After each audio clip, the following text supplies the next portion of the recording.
नमस्कार दोस्तों, मैं हूं जिग्नेश परमार और आप देख रहे हैं निवेश ज्ञान।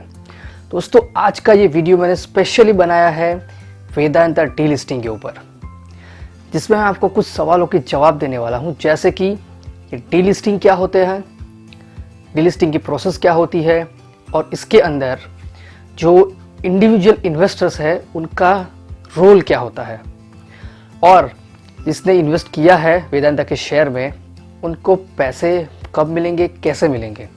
तो ये सारी जानकारी मैं आपको इस वीडियो के अंदर देने वाला हूँ। तो हमेशा की तरह मैं आपको बताऊंगा कि इस वीडियो को अंत तक देखिए, पसंद आए तो लाइक कीजिए, कमेंट कीजिए, शेयर कीजिए, और अगर अभी तक आपने चैनल को सब्सक्राइब नहीं किया है तो जल्द से जल्द सब्सक्राइब कीजिए। तो आइए शुरू करते हैं वेदांता डीलिस्टिंग के बारे में। दोस्तों, वेदांता डीलिस्टिंग का जो इश्यू है वो काफ़ी चर्चे में है। उसकी दो वजह है। पहली ये कि वो निफ्टी 50 जो इंडेक्स है वहाँ से डीलिस्टिंग होने की बात चल रही है, और दूसरी, जिनके पास मेरे और आप जैसे जो इन्वेस्टर है, जिनके पास वेदांता के शेयर है, उनके अंदर एक चिंता का माहौल पैदा हो गया है कि उनको ये अपने पैसे वापस कैसे मिलेंगे, कब मिलेंगे, अब क्या होगा, इसके अंदर क्या करना चाहिए, ये डीलिस्टिंग में मेरा रोल क्या होगा। ये सारी चीज़ों को लेकर इन्वेस्टर्स के अंदर एक अलग प्रकार का माहौल बना हुआ है, जिसकी वजह से इशू बहुत चर्चे में है। दोस्तों, सबसे पहले जानते हैं कि डीलिस्टिंग क्या होती है। डीलिस्टिंग मतलब सिंपल भाषा में आप बताएं तो जब कोई प्रमोटर्स, जो कोई कंपनी जब अपने शेयर वापस खरीदना चाहती है, उसे डीलिस्टिंग प्रोसेस कहते हैं। उसने जिन जिन लोगों को शेयर बेचे हैं उनको पैसे देकर, मतलब शेयर का भाव देकर वो शेयर अपने पास वापस खरीद लेती है। मतलब उसके बाद वो कंपनी को प्राइवेट बना दिया जाता है। इसे कहते हैं डीलिस्टिंग प्रोसेस। उसका मतलब ये है कि उसके बाद वो कंपनी के अंदर किसी का भी हिस्सा नहीं होगा। सिर्फ के सिर्फ जो प्रमोटर्स होते हैं, मतलब जिसके पास वो शेयर्स होते हैं, वही उसका एक लौता मालिक होता है। इसे कहते हैं डीलिस्टिंग। आपको ऐसा लग रहा होगा कि मैं भी एक शेयर होल्डर हूँ, तो वेदांता वाले मुझे भी पूछेंगे कि डीलिस्ट करना चाहिए कि नहीं।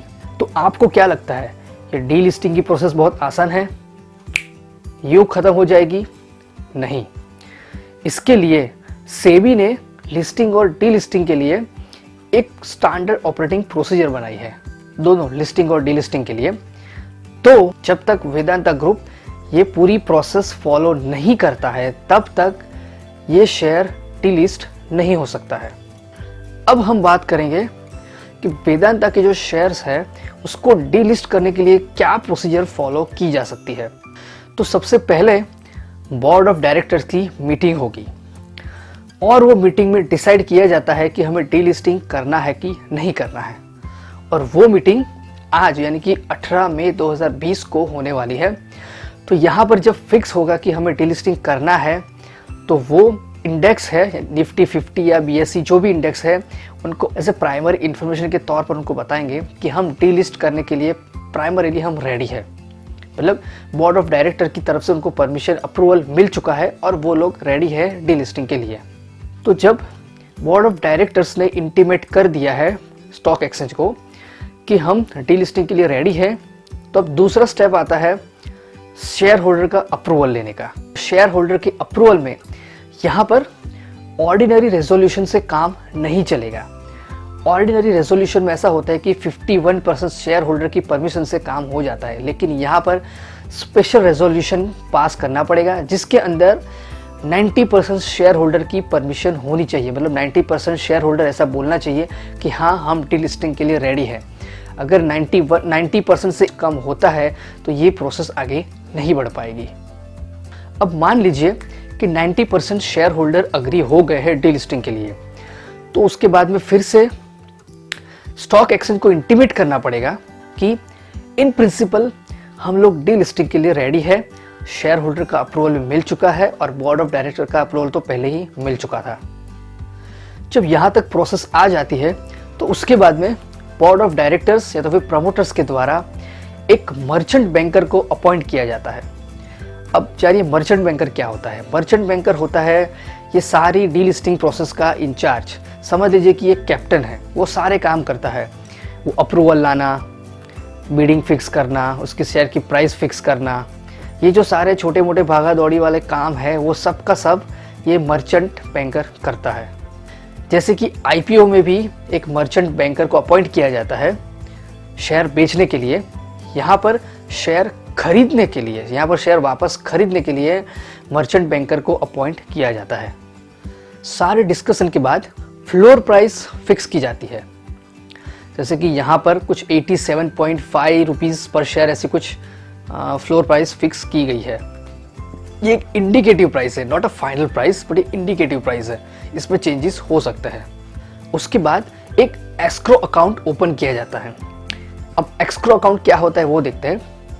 जैसे कि लिस्टिंग में होता है, जैसे कि जब किसी कंपनी को शेयर बेचना होता है तब वो डायरेक्ट तो पैसे लेती नहीं, डायरेक्ट पैसे लेके शेयर बांटती है, ऐसा नहीं होता है। वो एक जो भी शेयर होल्डर्स होते हैं वो बीड करते हैं, उस अकाउंट में पैसे जमा करवाते हैं, उसके बाद में शेयर अलॉट होते हैं। तो बिल्कुल उसका उल्टा यहाँ पर होता है टी लिस्टिंग में। यहाँ पर जो एस्क्रो अकाउंट होता है उसके अंदर जो प्रमोटर्स होते हैं वो पैसे जमा करवाते हैं। अब वो लोग ऐसा तो करेंगे नहीं कि हाँ भाई सबके पास से शेयर ले लो और खुद ही पैसे बांटते फिरो, ये ऐसा नहीं करते हैं। लेकिन वो सारे पैसे एस्क्रो अकाउंट में जमा करवाते हैं। वहाँ से जब वो जो शेयर होल्डर होते हैं शेयर वापस देते हैं, उसके बाद वहाँ से उनको पैसे दिए जाते हैं। तो ये एस्क्रो अकाउंट ओपन किया जाता है। उसके बाद में एक पब्लिक अनाउंसमेंट किया जाता है। और ये पब्लिक अनाउंसमेंट डिटेल्स क्या होती है, फ्लोर प्राइस क्या होगी, ओपनिंग डेट, क्लोजिंग डेट क्या होगा, मर्चेंट बैंकर कौन है, मर्चेंट बैंकर की डिटेल्स, इसकी ऑफर क्या है, कौन से एक्सचेंज से ये शेयर को डी लिस्ट किया जा रहा है, एस्क्रो अकाउंट की डिटेल्स और डी लिस्टिंग के बाद शेयर होल्डिंग की पैटर्न क्या होगी, ऐसी जो सारी जानकारी होती है ये पब्लिक अनाउंस में दी जाती है। उसके बाद में जो शेयर होल्डर होते हैं उनको प्रमोटर्स के द्वारा एक लेटर भेजा जाता है जिसे कहते हैं लेटर ऑफ ऑफर। उसमें आपको पूछा जाता है कि आप हमें अपने शेयर देने के लिए तैयार है या नहीं। अगर हाँ तो कौन सी प्राइस में आप हमें अपने शेयर देना चाहेंगे। तो यहाँ पर सबसे बड़ा सवाल ये है कि अगर कोई शेयर होल्डर, यानी कि अगर मैं शेयर होल्डर हूँ तो मैं हाँ कहूँगा तो क्या होगा, और अगर ना कहूँगा तो क्या होगा। क्या सच में मेरा वोट यानी कि मेरे ओपिनियन का कोई मतलब है भी या नहीं। अगर 90% शेयर होल्डर मना कर दे तो यहाँ आकर भी ये डील कैंसिल होती है, मतलब कि ये सारी प्रोसेस फेल होती है, इट फिनिश हो सकती है। लेकिन अगर 90% ने हाँ कह दिया तो बाकी 10% अगर ना कहेंगे तो भी ये डील लिस्टिंग तो होकर ही रहेगा। यहाँ पर जो इंडिविजुअल इन्वेस्टर्स है वो बहुत खुश हो जाएंगे कि हमको वोटिंग का अधिकार मिला है, हमारे वोट का भी कुछ इम्पोर्टेंस होगा, ये जानकर बहुत खुश हो जाएंगे। लेकिन यहाँ पर कुछ बात अलग है और वो बहुत दुख की बात है जो मैं आपको बताना चाहूँगा कि यहाँ पर जो इंडिविजुअल इन्वेस्टर्स है उनके पास ज़्यादा पावर नहीं है। क्यों, ये अब मैं आपको समझाता हूँ। सबसे पहले वेदांता की शेयर होल्डिंग पैटर्न देखिए। जो प्रमोटर्स है उनका हिस्सा है 15.14%, यानी कि 50.14% शेयर प्रमोटर्स के पास है। टोटल 100 में से आधे से ज़्यादा शेयर तो प्रमोटर्स के पास है। तो अब जो रिटेल इंडिविजुअल इन्वेस्टर होते हैं, यानी कि जिनके पास 2 लाख से कम रुपए के भाव के जो शेयर है उन्हें RII बोलते हैं, रिटेल इंडिविजुअल इन्वेस्टर। उनका हिस्सा है 7.28%, यानी कि 10% से भी कम। तो ये हो गए रिटेल इंडिविजुअल इन्वेस्टर। तो यहाँ पर दूसरे तरीके के इंडिविजुअल इन्वेस्टर होते हैं HNI, जो है हाई नेटवर्थ इन्वेस्टर, जिसके पास 2 लाख से ज़्यादा के शेयर है लेकिन वो इंडिविजुअल इन्वेस्टर है, उनको कहते हैं HNI।